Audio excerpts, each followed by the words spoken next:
If your Astro A50 is not showing up in Logitech G Hub, here is exactly how to connect it properly. First, understand this clearly. Astro A50 headset only works with Logitech G Hub if they are Gen 4 or newer.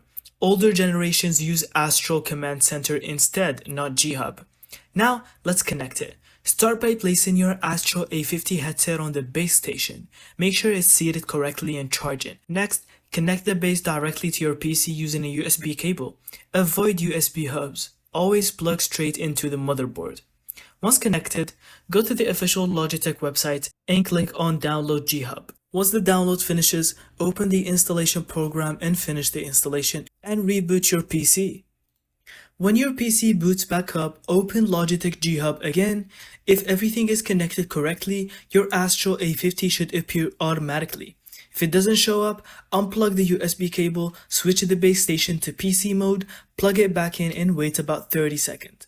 Still not detected, update your headset firmware using Astro Command Center first, then retry G Hub. And that's it. Thank you so much for watching. I hope you found this video helpful. And don't forget to leave us your thoughts in the comments.